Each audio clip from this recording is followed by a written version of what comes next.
सुनहु प्राण प्रिय भावत जी का, देहूँ एक बार भरत ही टीका। मंगाऊँ दूसरी बार कर जोरी, पुरवहु नाथ मनोरथ मोरी।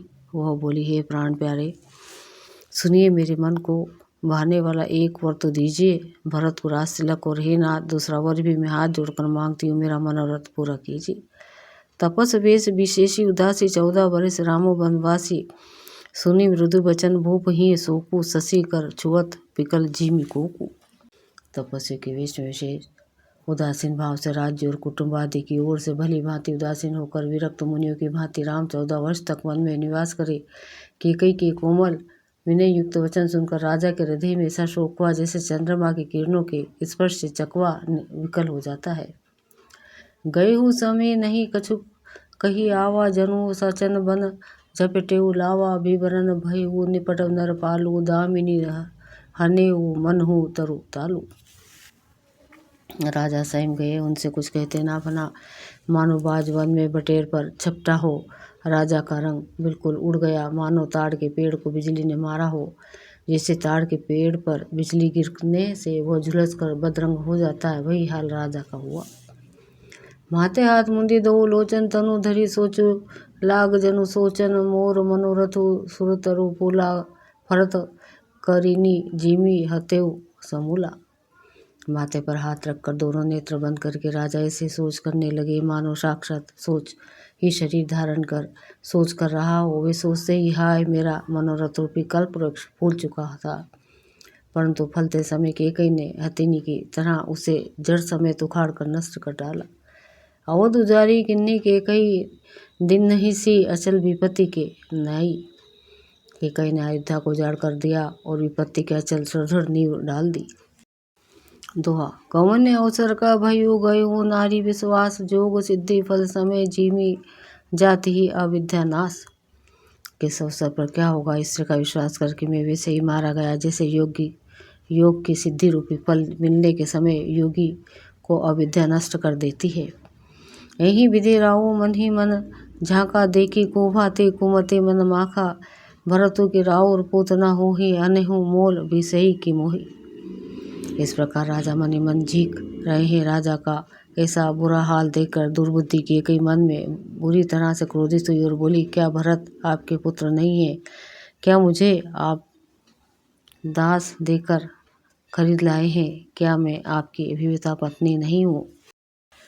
जो सुनी सरु हस लाग, तुम्हारे काहे ना बोलूं बचनु संभारे। देव उतरु अनु करहूँ कि नाही, सत्य संध तुम रघुकुल माही। जो मेरा वचन सुनते ही आपको बाण सा लगा तो आप सोचकर समझकर बात क्यों नहीं करते? उत्तर दीजिए, हाँ कीजिए, नहीं तो नहीं कर दीजिए। आप रघुवंश में सत्य प्रतिज्ञा वाले प्रसिद्ध हैं। देन कहूँ अब जानी बरु देहूँ, तजहु सत्य जग अब जसु लेहूँ। सत्य सारा ही कहूँ बरु देना, जाने हूँ ले ही मांगी चबेना। आपने ही वर देने को कहा था, आप भले ही ना दीजिए, सत्य को छोड़ दीजिए और जगत में अपयश लीजिए। सत्य की बड़ी सराहना करके वर देने को कहा था, समझा तो था कि यह चबेना ही मांग लेगी। सीबी दधीची बाली जो कछु भाषा, तनु धनु तजेऊ बचन पनु राखा। अति कटु वचन कहती कैकेयी, मानो लोन जरे पर देई। राजा शिबी दधीची और बलि ने जो कुछ कहा, शरीर और धन त्याग कर भी उन्होंने अपने वचन की प्रतिज्ञा को निभाया। कैकेयी बहुत ही कड़वे वचन कह रही है, मानो जले पर नमक छिड़क रही है।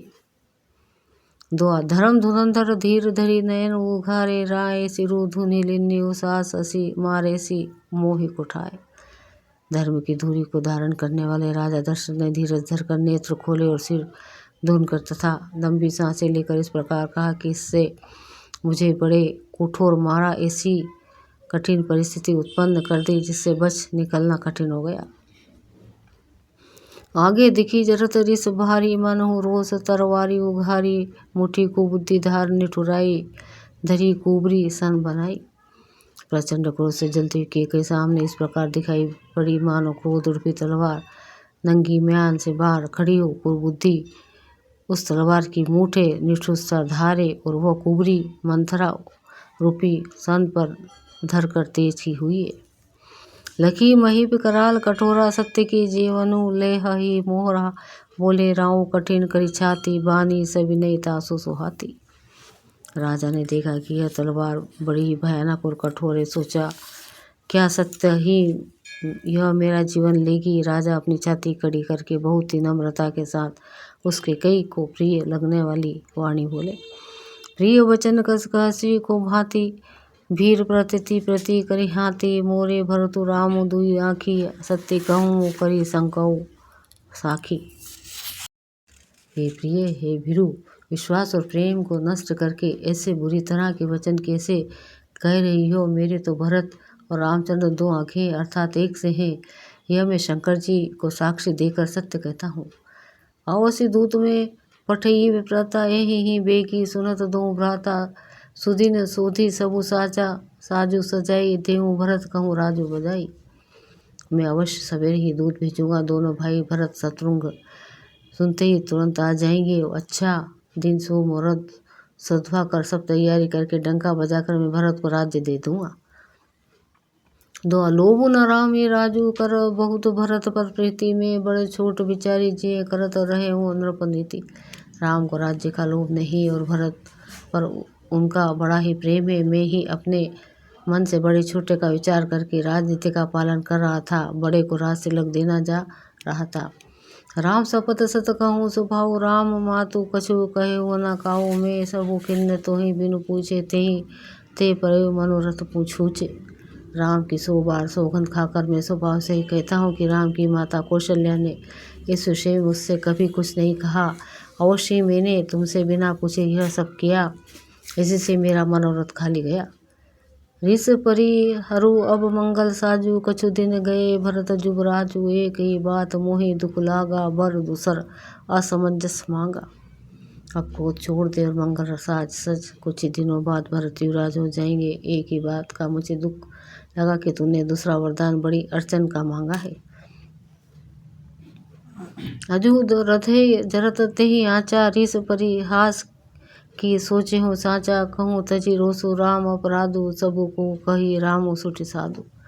उसकी आँच से अब भी मेरा हृदय चल रहा है। यह दिल लगी में क्रोध में अथवा सचमुच ही वास्तव में सच्चा है। क्रोध को त्याग कर राम का अपराध तो बता। सब कोई तो कहते हैं कि राम बड़े ही साधु है। तुहूँ सहरा हसी करसी सने अब सुनी मोही भय वो संदेहूँ जासु स्वभाव और ही अनुकूला सो किमी कर ही मातु प्रतिकूला। तो स्वयं भी राम की सराहना करती है और उन पर स्नेह किया करती थी। अब यह सोच सुनकर मुझे संदेह हो गया कि तुम्हारी प्रशंसा और स्नेह कहीं झूठे तो ना थे। जिसका स्वभाव शत्रु को भी अनुकूल है वह माता के प्रतिकूल आचरण क्यों करेगा। दो अप्रिय हास रिह ऋष परिहार ही मांगू बिचारी विवेकु जही देखो अब नयन भरी भरत राज अभिषेको। हे प्रिय, हंसी और क्रोध छोड़ दे और विवेक उचित अनुचित विचार कर वर मांग, जिससे अब मैं नेत्र भर कर भरत का अभिषेक देख सकूं। जिये मीन बरु बारी बिहीना मिनी मनी बिनु फनी को जिये दुख दीना कहूँ स्वभाव ना छलू मन माही जीवनी मोर राम बिनु नाही। मछली चाहे बिना पानी के जीती रहे और सांप भी चाहे बिना मणि के दिन दुखी होकर जीता रहे, परंतु मैं स्वभाव से ही कहता हूँ कि मन में जरा सी छल रखकर नहीं कि मेरा जीवन राम के बिना नहीं है। समुझ देखो जिये प्रिय बिरबना जीवन राम दरस आधीना सुनी मृदु बचन कुमति अति जराई मन हो अनल अवति घृत पराई। हे चतुर प्रिय जी, में समझ देख मेरा जीवन श्री राम के दर्शन के अधीन है। राजा के कोमल वचन सुनकर दुर्बुद्धि के कई अत्यंत जल रही है, मानो अग्नि में घी की आहुतियाँ पड़ रही है। कह ही करहूँ किन कोटि उपाया यहाँ ना लागी ही राउरी माया देहूँ कि लेहूँ अजसु करी नाही मोहि ना बहुत प्रपंच सोहाही। कह कहते आप करोड़ों उपाय क्यों ना करें, यहाँ आपकी माया चालबाजी नहीं चलेगी। या तो मैंने जो मांगा है सो दीजिए, नहीं तो नहीं करके अपयश लीजिए। मुझे बहुत प्रपंच बखेड़े नहीं सुहाते। रामु साधु तुम साधु सयाने राम मातु भली सब पहचाने। जब कौशल्या मोर भल ताका तस फालू उन्हीं देव करी साका। राम साधु हैं, आप सयाने साधु हैं और राम की माता भी भली है। मैंने सबको पहचान लिया है। कौशल्या ने मेरे जैसा भला चाहा है कि मैं भी साका करके याद रखने योग्य उन्हें वैसा ही फल दूंगी। दोहा होत प्रातु मुनि वेश धरी जो न रामो बन जाई मोर मरनु राहु रजस नृप समुझी अमन माही। सवेरे होते ही मुनि का वेश धारण कर यदि राम वन को नहीं जाते तो ही राजन मन में निश्चय समझ लीजिए कि मेरा मरना होगा और आपका अपयश। हंस कही कुटिल भई उठी ठाड़ी मन हो रोष तरंगिनी भाड़ी पाप पहाड़ प्रगट भई सोई भरी क्रोध जल जाई न जोई। ऐसा कहकर कुटिल के कई उठ खड़ी हुई मानो क्रोध की नदी उमड़ी हो। वह नदी पाप रूपी पहाड़ से प्रकट हुई है और क्रोध रूपी जल में से भरी है। ऐसा भयानक है कि देखी नहीं जाती। दो बर कुल कठिन हट धारा भंवर कुबरी वचन प्रचारा डाहत भूप रूप तरुत मूला चली विपत्ति बरिधि अनुकूला। दोनों वरदान उस नदी के दो किनारे की कई कठिन हटी उसकी तीव्र धारा है और कुबरी मंथरा के वचनों का प्रेरणा ही भंवर है। वो क्रोध रूपी नदी राजा दशरथ रूपी वृक्ष को जड़ मूल से ढाती हुई विपत्ति रूपी समुद्र की ओर सीधी चली है। लखी नरेश बात पुरी सांची तिये अमी समीचू शीस पर नाची गई पद विनय किन्न बैठारी जनी दिन कर कुल होशी कुठारी। राजा ने समझ लिया कि बात सचमुच वास्तव में सच्ची है। स्त्री के बहाने मेरी मृत्यु ही सिर पर नाच रही है। तदनंतर राजा ने कैकेयी के चरण पकड़कर उसे बिठाकर विनती की कि तू सूर्य को रूपी वृक्ष के लिए कुल्हाड़ी मत बन। मांगू मात अब ही देऊँ तो ही राम बिरहूँ जनी मारसी मोही राखो राम कहूँ जेही तेही भांति नाही त जरी जन्म भरी छाती।